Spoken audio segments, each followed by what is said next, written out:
Добрый вечер. В эфире информационный выпуск Амшикшара. Сегодня в программе. В районе Турбазы произошел обрыв линии электропередачи. На место оперативно выехала ремонтная бригада СУЭС. Как переносит снегопад редкие растения Сухумского ботанического сада.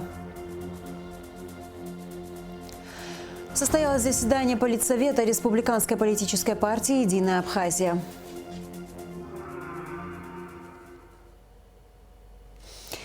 Выпавший за ночь снег в ночь на пятницу стал причиной обрыва линии электропередачи в районе Турбазы. Без энергоснабжения остались жители Кадорского шоссе, улица Киртава и Хварские. Снег повалил ветки деревьев, которые в свою очередь повредили линии. С утра 17 февраля специалисты Сухумского управления электросетями занимались ремонтом оборванных линий. И уже к полудню подача электроэнергии была восстановлена. Вот за эту неделю, третий раз сегодня уже работаем. Здесь такое место, что обычные машины не заедут. Здесь ведущие нужны. Большая авария была, но местные жители, 4 или 5 дружб привезли, они нам помогли быстро вот это ликвидировать. Снегопад нанес урон и Сухумскому ботаническому саду. Несмотря на то, что в начале зимы более 300 тропических и субтропических растений, особо чувствительных к морозам, укрыли специальной тканью. На некоторые насаждения убрали в теплицу. В зимней сказке ботанического сада побывала Сарек Варсхелия. В ботаническом саду настоящая зимняя сказка. Это место прекрасно в любое время года, но зимой оно приобретает особую красоту, величественность и великолепие. Вокруг растения в длинных белых шубах, и даже пеньки надели шляпы. Однако в результате выпадения снега пострадал колхидский самшит, которому было более 50 лет.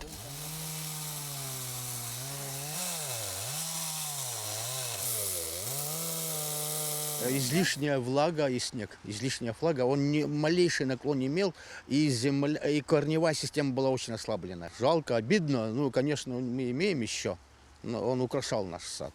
Самшит растет в год только 1 сантиметр. Это его называют кавказской пальмой, это украшение нашей природы вообще. Знаете, сейчас вот у нас же в лесу их немало было, а сейчас их нет. Опасный снег представляет и для редких видов пальм и бамбука. По словам Эдуарда Губаз, немного пострадали бамбуковые насаждения. Некоторые виды вовсе упали. Это все из-за того, что у бамбука не такие крепкие корни. Соответственно, он может сломаться или согнуться. Так и случилось. Колоссальный ущерб нельзя сказать. Ну, есть поломки. Бамбук растет в течение 2-3 месяцев. Вот сейчас вы видите, да, у нас там 10-метровые, есть 5-метровые. Они в течение 2-3 месяцев, они больше не растут никогда, просто они ствол крепчает. То есть это не отразится на красоту нашего парка. Ну, чуть-чуть менее гуще будет, но уже, ну, это имею в виду до мая. А мая новые ростки появятся. Работники ботанического сада к зимовке готовились заблаговременно. И с наступлением холодов теплолюбивые растения уже были защищены, а ценные виды растений перенесены в теплицу. Ну, в основном саговники – это древнейшие растения, вы знаете, и многие виды пальм, ну, а также и другие растения, ну, до 300 наименований, значит, у нас укрыты. Молодые растения надо спасать, понимаете? В основном, значит, молодые растения мы трусим, дежурим. Позавчерашний снег был тяжелый. Вот когда пушистый, когда менее водянистый, он не так опасен. К концу прошлого года меценатам из России ботаническому саду был сделан подарок – 1500 корней гортензии разных видов. Их уже посадили. Сегодня они покрыты снегом. А уже летом яркие цветы будут радовать посетителей. У нас есть единичные экземпляры. В Абхазии нигде больше не растут. Их надо сохранять. А они, знаете, некоторые здесь делают местом отдыха. Это не место отдыха, это музей. У нас есть очень много лекарственных растений. Есть люди, которые разбираются в этих. Особенно наши местные ломают веточки, значит, берут плоды, что совершенно недопустимо. У нас везде стоят надписи, везде предупреждающие, что, значит, нельзя трогать растения, нельзя подходить к растениям, нельзя ходить сюда с собакой, нельзя на велосипеде.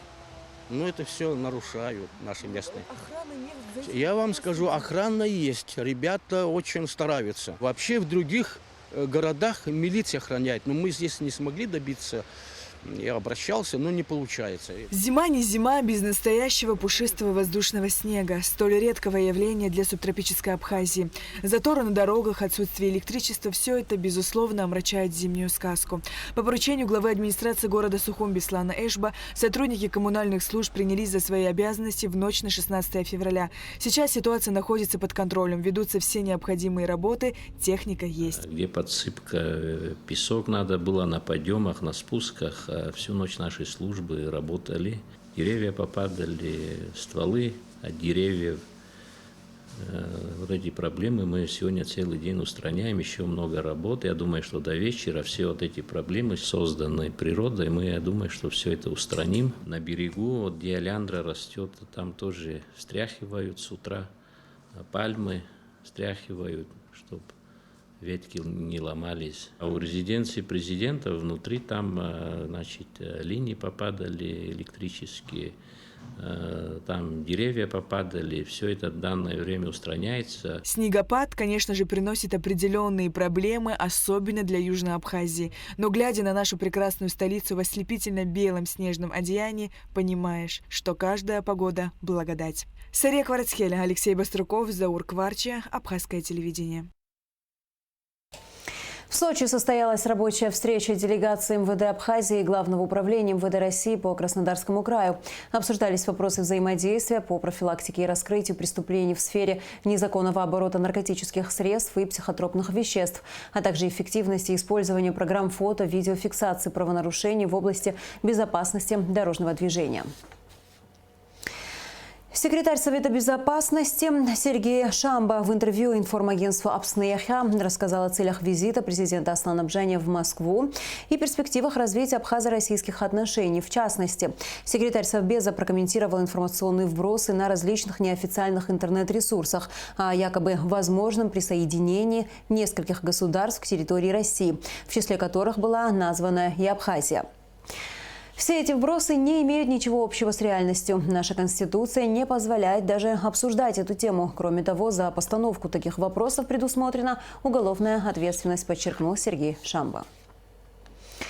Состоялось заседание Политсовета Республиканской политической партии «Единая Абхазия». Были обсуждены два вопроса: общественно-политическая ситуация в стране и вопросы подготовки к предстоящему съезду.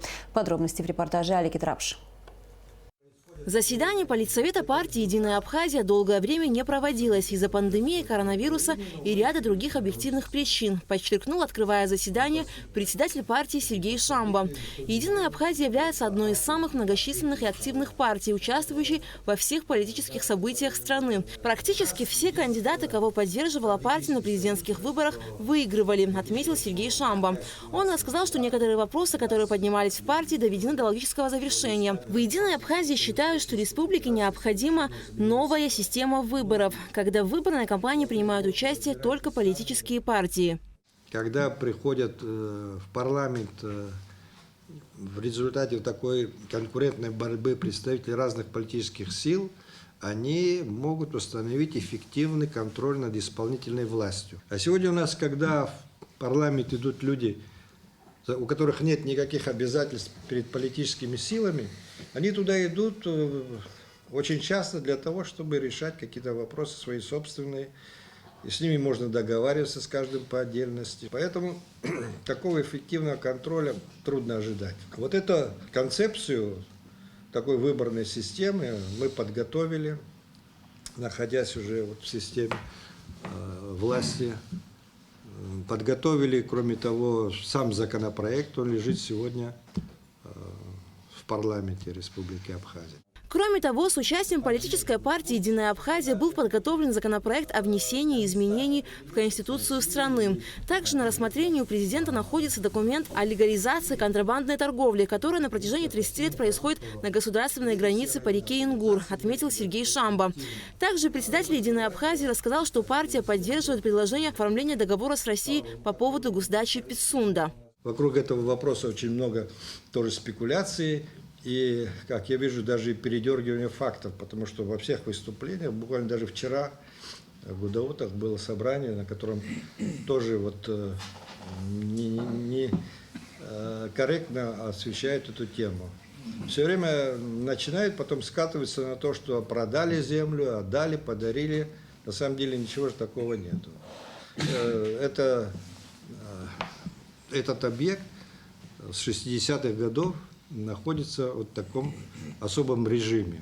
И он был всегда закрытым, этот режим. После войны при Владиславе Арзенба было возобновлено новое соглашение, по которому он и функционирует. И там не были обозначены вообще сроки, когда заканчивается этот договор. Сейчас определены рамки этого соглашения, объект передается в аренду, а там находящиеся здания, они, конечно, должны быть в собственности Российской Федерации. И они так ставят вопрос, потому что эти здания уже за столько времени нуждаются в капитальном ремонте, реконструкции и прочее. И если они не будут находиться в собственности, то по законодательству Российской Федерации финансирование их за рубежом невозможно.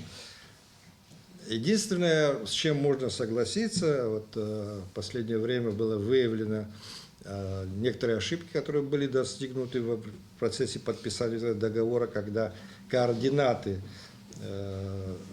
были несколько там нарушены, видимо, не углядели во время подписания наши представители.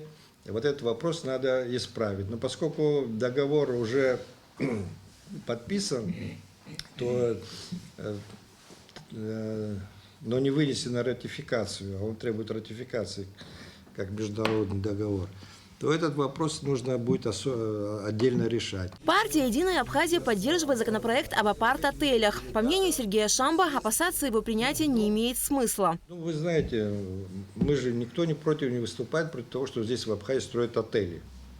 Эти отели носят сезонный характер. А апарт-отели, они имеют преимущество в том, что они фактически круглый год приносят доходы. Потому что люди, которые покупают эти апартаменты без права регистрации, то есть прописки на территории Абхазии, получения гражданства, они владеют ими определенное количество, которое определено в законе, времени могут здесь находиться, потом они должны выезжать.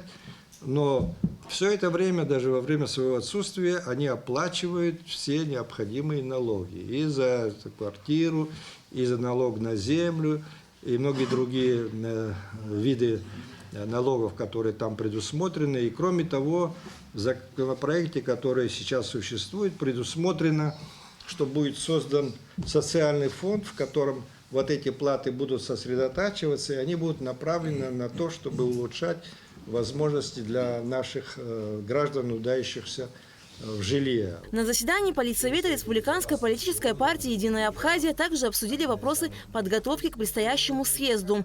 Принято решение провести большой съезд партии в конце апреля. Алька Трапшира, Мукамки, Абхазское телевидение. Правительство России одобрило соглашение с Абхазией о признании судебных и арбитражных решений по экономическим делам и постановило представить его президенту Владимиру Путину для внесения на ратификацию в Госдуму. Соответствующий документ опубликован на официальном интернет-портале правовой информации. Подписание соглашения состоялось на 10-м Петербургском международном юридическом форуме, который проходил с 29 июня по 1 июля 2022 года. Соглашение подписали министр юстиции Абхазии Андрей Барцец и его российский коллега Константин Чученко. Крупнейшее нумизматическое издание России «Золотой червонец» посвятило 6 полос своего последнего выпуска монетам Банка Абхазии. В разделе «Монеты Абхазии. Традиции и современный подход» подробно описывается история денежного обращения на территории Абхазии. Раздел «Выдающиеся личности Абхазии. Классикой современной технологии» посвящен монетам Героя Искандера. Приводится описание всех монет серии с подробной характеристикой технологии и процесса чеканки, а также интервью автора монет, художника Адгура Дзидзария. Отдельное внимание уделено серии одежда и вооружение народов Кавказа. Подчеркивается оригинальная форма и национальный колорит монет серии. В статье рассказывается и о серии монет достопримечательности Абхазии, изготовленных по новой технологии Пламет. До 20 марта 2023 года продлены сроки подачи заявок на обучение в пределах квоты правительства Российской Федерации, сообщает Министерство просвещения Абхазии. Кандидаты, желающие получить образование по квоте, должны зарегистрироваться на сайте образования в Российской Федерации для иностранцев. Для участия в конкурсе необходимо заполнить анкету, прикрепить фотографию, скан копии паспорта и документ об образовании или справку о периоде обучения. По всем вопросам проведения отбора можно обращаться в представительство Россотрудничества в Абхазии. В селе Тамыш стартовал международный шахматный фестиваль «Абхазия Тамыш Village-2023», посвященный 30-летию победы в Отечественной войне народа Абхазии. Фестиваль проводится при поддержке Госкомитета по делам молодежи и спорту. Учреждены призы имени героев Абхазии, выходцев из села Тамыш. В первый день соревнований в турнире до 9 лет участвовали 45 юных шахматистов, представлены все регионы Абхазии и Юга России. Среди мальчиков первое место занял Стилиан Мукба из Пицунды, среди девочек Анна Палаванза из Сухума. Среди мальчиков до 7 лет первое место занял Глеб Хинтба из Гудауты, среди девочек Доминика Бения, также из Гудауты. Все призеры были награждены кубками, медалями и денежными призами.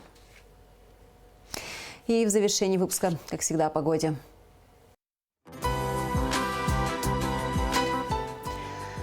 По сообщению Гидрометцентра, в выходные дни 18 и 19 февраля на территории Абхазии ожидается облачная с прояснениями погода, временами снег с дождем, гроза.